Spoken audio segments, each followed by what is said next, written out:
안녕하세요. 반갑습니다. 과외 없이 정시로 두 아들 모두 의치대 보낸 아빠입니다. 오늘은 18번째 방송으로 공부와 인생에서 여유가 얼마나 중요하며 또 얼마나 값진 열매를 맺는가에 대해서 제가 살아온 인생 경험을 먼저 들려드리고 그리고 우리 아들에게 적용해서 성공한 이야기를 말씀드리도록 하겠습니다. 저는 아버지 없이 자라서 중학교 때는 냉차 장수를 하며 학교에 다녔습니다. 학교까지 왕복 3시간을 걸어 다녀서 2달이 안 되어 천 운동화가 펑크를 나서 발가락이 빠져나오곤 했었습니다. 비록 끼니를 거르는 가난한 생활이었지만 중학교 때 처음으로 공부로서 선생님들께 인정을 받아 스스로 자존감을 높일 수 있었습니다. 만약에 제가 지방에 그대로 있었더라면 누나처럼 중졸로 끝났을 학력이었지만 공부를 우는 제가 타고났는지 서울에서 속칭 165에 합격하면 공부시켜 주겠다 해서 홀홀단신 제가 서울 올라가서 합격하는 행운을 잡았습니다. 하지만 제가 아들들한테 늘상 했던 말, 세상에 공짜는 절대 없고 그리고 쉬운 일도 절대 없다는 말이 사실이었죠. 저는 구로시장에서 떡장수를 하며 고등학교와 재수 생활을 했었습니다. 고등학교 때도 구로시장에서 사대문 안에 학교까지 콩나물 시루버스로 1시간 그리고 걸어서 30분 왕복 3시간을 통학을 했었습니다. 중학교와 고등학교 때 공부할 시간이라고는 수업 시간과 통학하며 보내는 3시간 뿐이었습니다. 그때부터 제 공부 방법은 메모지로 암기하는 방법으로 공부를 했었습니다. 중학교 때부터 저의 장래 꿈은 검사였었습니다. 그리고 희망하는 대학은 등록금도 싸고 입주 과외도 가능한 서울대 법대 뿐이었습니다. 열악한 환경에 삼수까지 해가며 제가 발부등을 쳤지만 서울대 법대는 제 인생에 없었습니다. 입시 실패 후에 바로 봄에 군대에 끌려가서 공병대 3년을 마치고 나오니 먹고 사는 것이 급선무였었습니다. 그래서 2마리 토끼 모두를 잡으려고 공무원 시험과 대입 공부를 병행하였습니다. 다행히 운이 좋아서 26살에 서울시 건설부 중앙정보부 시험 모두 합격을 해서 건설부에 근무하게 되었습니다. 지금의 국토부죠. 또 그해 수능도 무난히 시험을 쳐서 이듬해 서울에 있는 야간대학 법학과에 입학을 했습니다. 입학 후에 1학년 말 시험 때 제가 대학 전체 수석을 하게 되어 학비 부담은 덜 수 있었습니다. 32살에 대학을 졸업을 해서 그 당시에 공사와 모기업 등에 합격을 했지만 저는 저의 꿈을 조차 집안 형님께 2년간 생활비 보조의 양해를 받아서 절로 들어가서 사법시험 공부로 시작했었습니다. 너무 마음이 급하고 무리한 탓인지 공부 2년 차에 공부를 못할 정도로 몸이 아팠어요.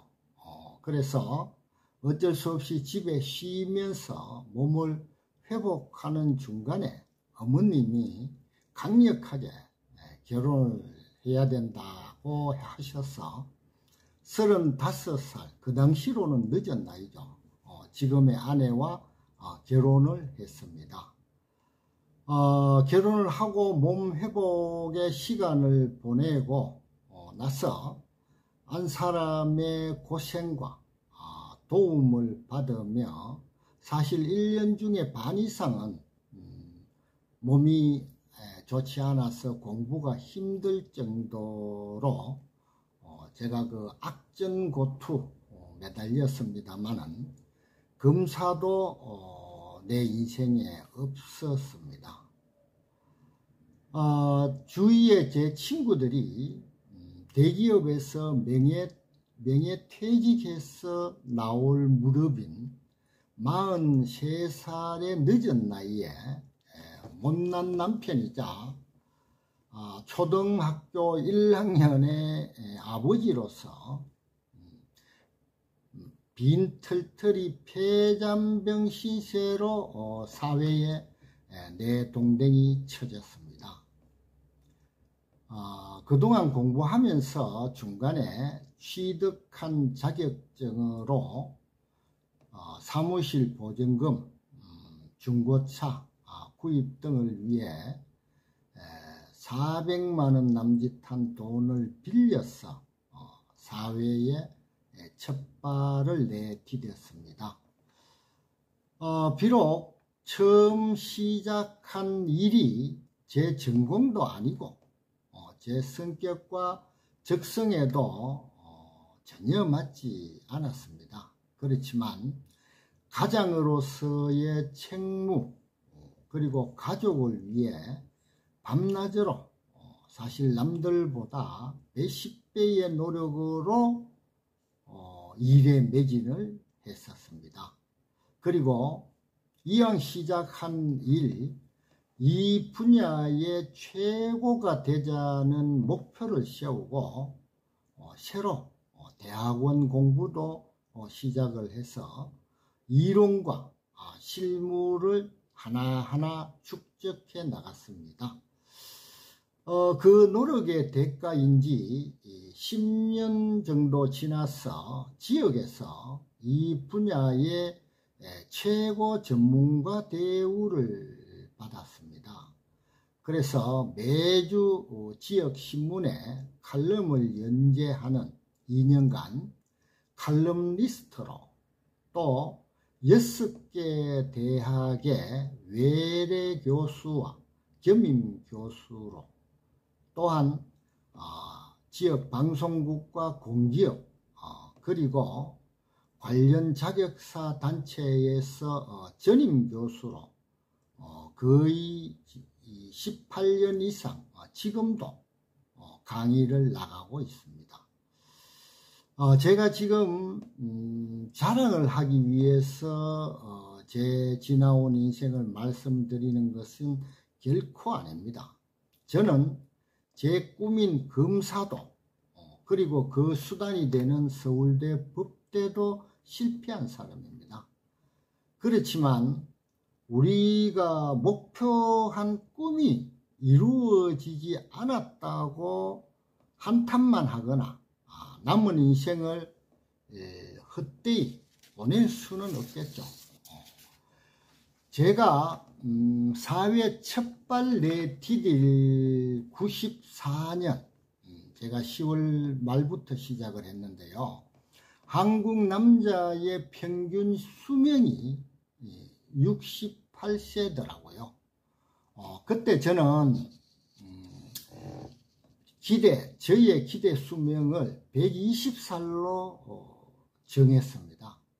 그리고 인생 계획을 새로 세웠습니다. 그래서 인생 120년이라는 목표를 세우니 저한테 아직 인생의 3분의 2가 남더라고요. 그래서 아이가 걸음마 배우듯이 처음부터 차근차근 시작할 수가 있었습니다.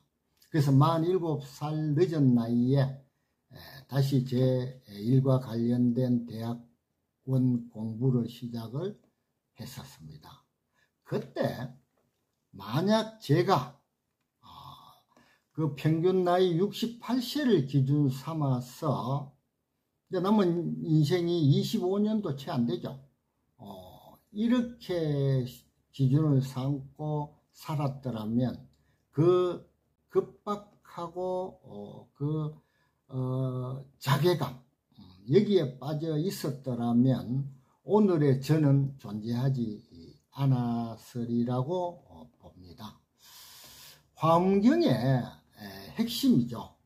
그리고 우리의 통일신라 시대의 원효대사의 득도송인 일체유심조, 말 그대로 세상 사는 오직 사람의 마음먹기에 달렸다는 이 말은 치열하게 인생을 살아본 사람이라면 너무나 가슴에 와닿는 말이 되겠죠. 우리 애들처럼 둘 다 자기의 꿈대로 목표대로 이루는 경우는 확률적으로 쉽지 않겠죠. 그 일이 합격한 일이 애들 스스로 노력과 실력만으로 이루어진 것은 절대 아니라고 봅니다. 옛말에 한 집안에서 인물 하나를 배출하려면 3대가 적선을 베풀어야 되고요. 또 그 운대가 맞아야 된다고 했습니다. 그래서 우리 두 아들도 앞으로 제가 늘상 말하겠지만 봉사하는 마음으로 평생 살아야 된다고 생각을 합니다. 우리는 아이들 인생을 길게 보도록 노력을 해야 합니다. 만약 아이들이 목표한 의치한이나 목표한 대학에 입학을 못하더라도 절대로 우리 실망하지를 맙시다. 장차 애들한테 더 좋은 기회가 준비되어 있을 것이라는 믿음을 가지고 애들을 칭찬하고 격려하도록 합시다. 저처럼 40대 초중반에 폐잔병 신세로 출발을 해서 50대 중반 이후에 꽃을 피워서 70대 이후에 이 열매를 맺는 이런 사람도 있다는 것을 확인을 하셨으니까 애들 인생을 여유를 가지고 지켜보고 자신감과 자존감을 키워주도록 우리 같이 노력을 해보도록 합시다. 마지막으로 여유가 얼마나 어렵고 용기 있는 행동인지를 우리 애가 서울재수학원에서 여름방학 때 있었던 이야기로 마무리하겠습니다. 큰애가 서울재수학원에서 7월에 한 7월 말 일주일간 여름방학이 있다며 방학 때 어떤 과목에 공부할 책을 가져갈까요? 하며 전화가 왔었어요. 그때 제가 책은 한 권도 가져오지 말고 일주일 동안 머리를 비우고 쉬고 가면 된다, 이렇게 얘기를 했었습니다. 큰애가 놀라가지고 수능이 3개월 정도밖에 안 남았는데 아빠 말도 안 된다, 이렇게 얘기하더라고요. 그때 제가 수능은 학교의 중간이나 기말고사처럼 몇 개월 전에 학교에서 배운 내용을 암기해서 치르는 암기 테스트 시험이 아니고 고등학교 3년 동안 배운 내용에 대한 이해력, 응용력, 창의력을 테스트하는 시험이니 일주일간 머리를 비우는 게 굉장히 중요하다. 그래서 8월부터 다시 인풋을 하면 더 효율적이지 않겠냐, 이렇게 설득을 했었습니다. 그래서 큰애가 그냥 빈손으로 내려가서 바닷가 지인의 별장 등에서 신나게 사실 놀고 아주 기분 좋게 올라갔었습니다. 그의 수능이 특히 어렵게 나왔어요. 그래서 그 어려운 수능에서 전에도 말씀드렸다시피 국영수 298점을 맞은 후에 큰애가 전화가 왔었어요. 그래서 기분이 좋아서 애가 아빠의 그 배짱과 여유가 없었더라면 본인의 능력으로는 도저히 받기 힘든 점수였다라고 말을 하며 나중에 똑같은 상황에서 자기 자식한테 아빠처럼 할 용기가 있을지 의문이다라고 말하더라고요. 아이를 키우는 것은 부모의 의무고 당연한 역할입니다. 어떤 아이를 키울지도 많은 부분 부모한테 달려 있다고 생각을 합니다. 지금까지 저는 두 아들을 키우며 제일 중요시한 게 과정이었어요. 그래서 결과에는 최대한 대범하려고 노력을 했었습니다. 그래서 큰애와 작은애 모두 첫 수능을 망쳤다고 얘기를 했죠. 한마디도 저는 하지 않았어요. 그래서 앞으로 기회도 많고 시간도 충분하다. 너희들이 충분히 잘할 수 있는 능력이 있으니 걱정하지 말고 지금부터라도 차근차근히 하자. 이렇게 말로써 자신감을 키워주었습니다.